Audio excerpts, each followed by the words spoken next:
as they called it, though it was more so a germline procedure of singular metascientific complexity, had been given to them by the alien colonists as a quid pro quo. The syndicate would help them to create a population of alien hybrids who would hide in plain sight, cloned from human ova and alien biomaterial, so there would be a clone race immune to the effects of the black oil when the return to the planet began. For this, the syndicate would be sequestered, granted a sort of immunity or asylum, given a place in the grander scheme. They were the Vichy government to the German final solution, collaborationists whose motivation was simple, self-directed survival. These cloning operations were spread across the country, the cataloging and record-keeping done through a complex intra-institutional system that connected to every branch of government, from the Social Security Administration to the Department of Defense. The operation, under the working title Purity Control, had been launched in 1948, its original conception the brainchild of German scientists given immunity themselves from war crimes, and allowed to continue the eugenic experiments that were Hitler's dark legacy. The syndicate had begun as a subset of a shadow intelligence agency whose original orders were to create plausible denial and an effective cover-up of purity control.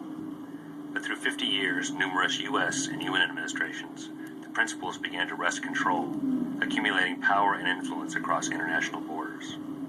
Such that by 1990, the operation ceased to have a member accountable to any one government, and whose only orders would be taken from a man named Strughold, a German industrialist who had fled his homeland to northern Africa.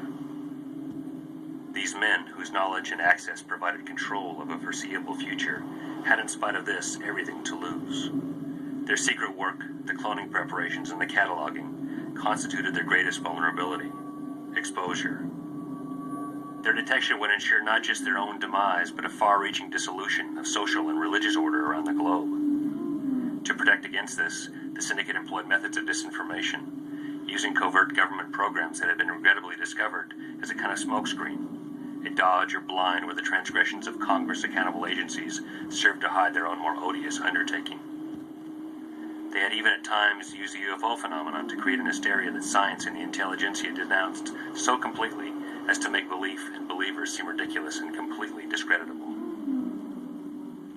They had also, in a crisis, used a tool of the colonists themselves, alien bounty hunters who policed the cloning operations and enforced rule on the countdown to colonization.